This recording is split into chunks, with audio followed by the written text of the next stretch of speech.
Atenção! Começa agora uma teleaula de manutenção do curso profissionalizante. Você vai assistir a teleaula de número 19. Bons estudos!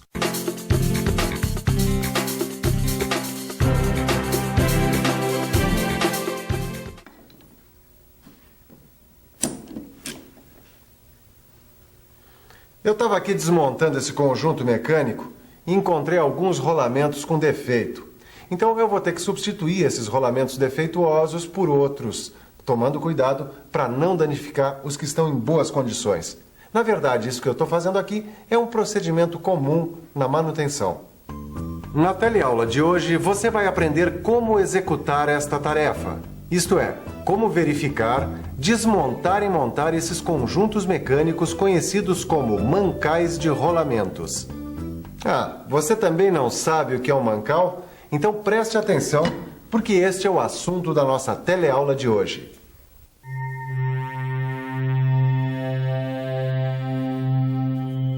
Alguns eixos e os rolamentos são elementos girantes de uma máquina.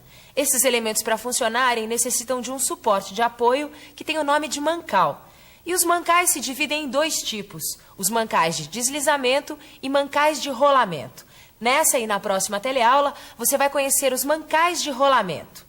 Este aqui é o mancal de rolamento. Ele comporta rolamentos de esferas ou rolos que servem como apoio do eixo.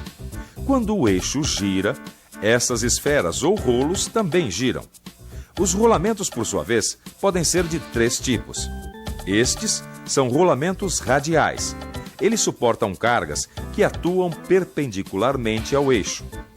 Este é o rolamento axial, projetado para suportar cargas que atuam na direção do eixo.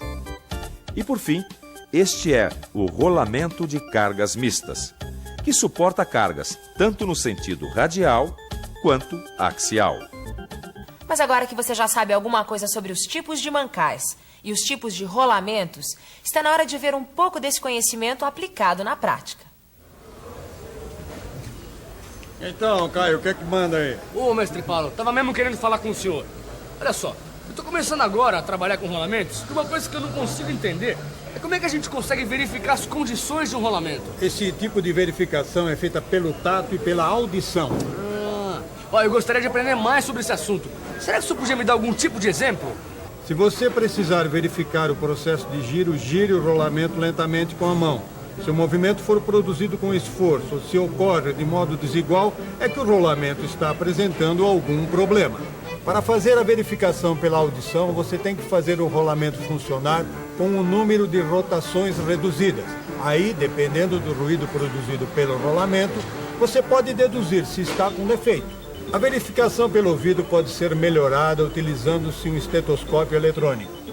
Colocando-se a haste de contato sobre o mancal, tem-se os ruídos produzidos pelo rolamento amplificado, sendo assim mais fácil de identificá-los.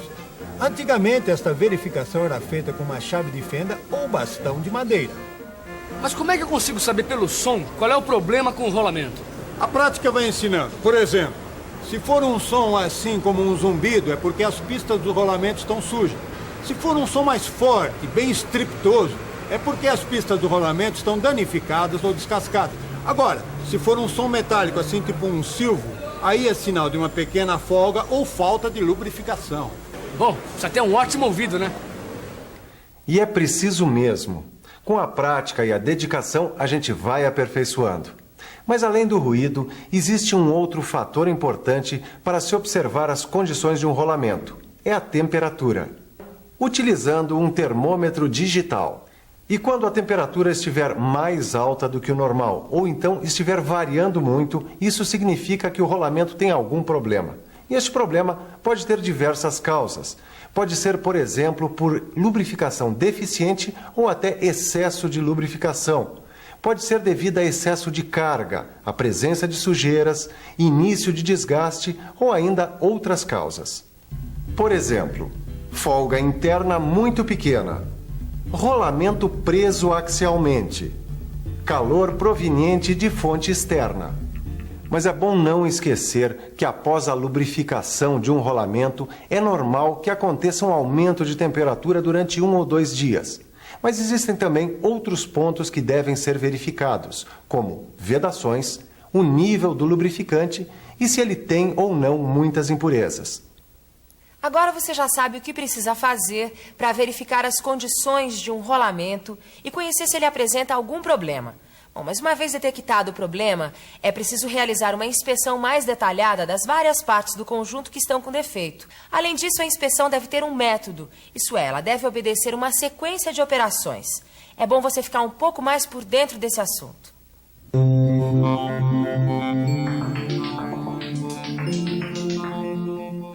Antes de tudo, é preciso limpar com cuidado as superfícies externas do conjunto a ser desmontado. É importante anotar a sequência exata da remoção das peças, que servirá de guia para a montagem posterior. Com a retirada dessas peças, será mais fácil a remoção do eixo com o rolamento. Após a retirada do eixo com o rolamento, é preciso verificar o lubrificante. Outra coisa muito importante é não permitir que sujeiras e umidade penetrem no conjunto desmontado, enquanto é realizada a inspeção do rolamento. É necessário proteger o conjunto com plástico ou pano. Depois, você deve lavar o rolamento exposto. Lembre-se, porém, que rolamentos blindados com 2 placas de vedação ou proteção nunca deverão ser lavados. Uma vez lavado o rolamento, é preciso secá-lo com ar comprimido ou pano. Mas nunca use estopa, pois os fiapos podem contaminar o rolamento. E no caso do ar comprimido, é preciso ter cuidado para que nenhum componente do rolamento entre em rotação. Tanto na operação de desmontagem quanto na de montagem de um rolamento, é necessário ter vários cuidados. Se um rolamento apresentar problemas, eu vou ter que desmontá-lo, né? Sim, mas antes de você fazer a desmontagem, o primeiro passo é marcar a posição relativa de montagem. Tá bom, e como é que eu faço isso? Primeira coisa, você tem que marcar o lado do rolamento que está para cima e o lado do rolamento que está para frente. Outra coisa fundamental é escolher as ferramentas adequadas. Certo, mas digamos que eu tenho que desmontar um rolamento com interferência no eixo. Como é que eu faço? Realmente tem muitas coisas para você aprender sobre esse assunto. A desmontagem de rolamento com interferência no eixo é feita com um saca-rolamento, de modo que as garras da ferramenta fiquem apoiadas diretamente na face do anel interno. Mas se não for possível alcançar a face do anel interno, você deve colocar as garras sobre o anel externo. Só deve tomar cuidado para que o anel externo seja girado durante a desmontagem. Com isso, os esforços vão se distribuir igualmente pelas pistas. Isso evitará que os corpos rolantes marquem as mesmas. Se você não tiver um saca-rolamento, pode usar um punção de ferro ou um de metal, relativamente mole, com a ponta arredondada. O importante é que a ferramenta deve ser aplicada na face do anel interno. Outra coisa, o rolamento não deverá receber de jeito nenhum golpes diretos do martelo. Este método exige muito cuidado para não danificar o rolamento e o eixo.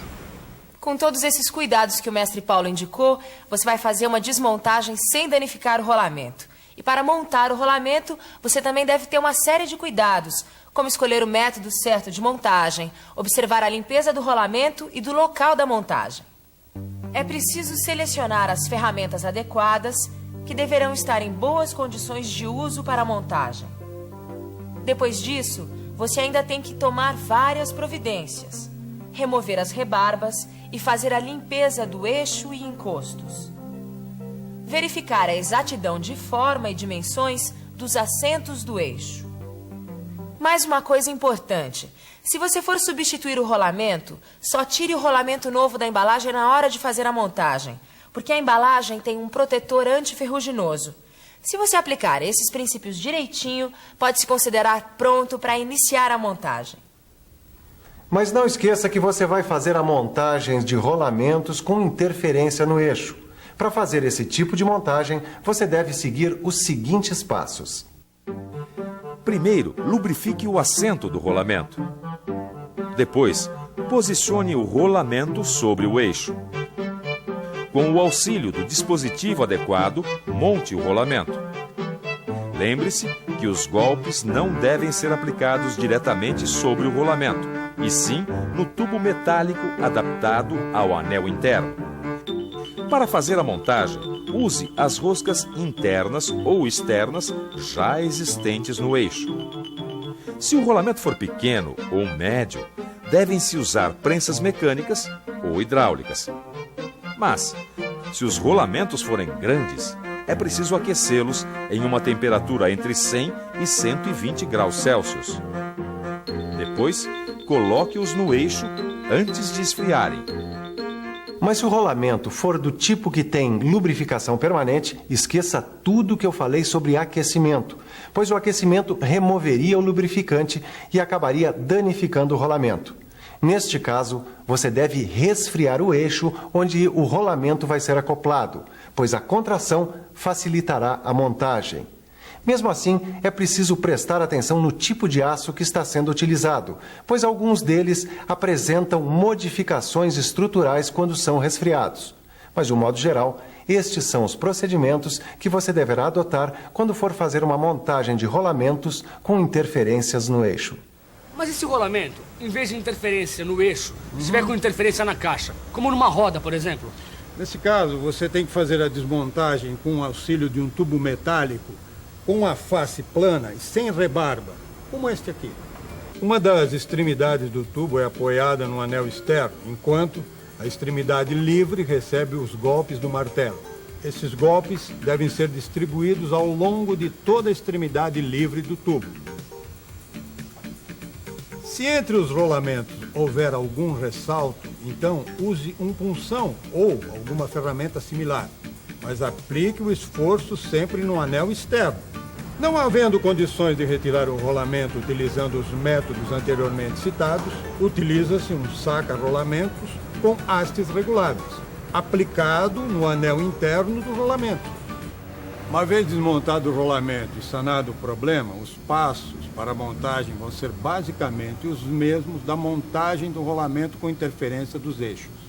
Ou seja, usar um tubo metálico contra a face do anel externo após a lubrificação das partes a serem montadas. E cuidar para que o rolamento não fique desalinhado em relação à caixa. Você também pode utilizar uma prensa hidráulica ou mecânica, e se os rolamentos forem grandes, deve ser aquecida a caixa para a montagem. No seu livro você vai encontrar ainda como fazer montagem e desmontagem de rolamentos sobre buchas. Mas vamos com calma. Antes, que tal uma boa revisada em tudo que a gente aprendeu hoje? E atenção, se liga aí que é hora da revisão. Na teleaula de hoje, você aprendeu que mancais são suportes de apoio para rolamentos e eixos, que são elementos girantes de uma máquina, e que existem mancais de rolamento e mancais de deslizamento. Aprendeu também que as condições de um rolamento podem ser verificadas pelo tato, pela audição ou por fatores como a temperatura. E viu como se faz a verificação e a inspeção de rolamentos em conjuntos mecânicos. Conheceu, afinal, quais são os procedimentos para a desmontagem e montagem de rolamentos com interferência no eixo e com interferência na caixa. No seu livro de estudos, você vai encontrar todos esses processos descritos, além de outras informações que vão complementar o seu aprendizado. Não deixe esse assunto esfriar. Bons estudos e até a próxima!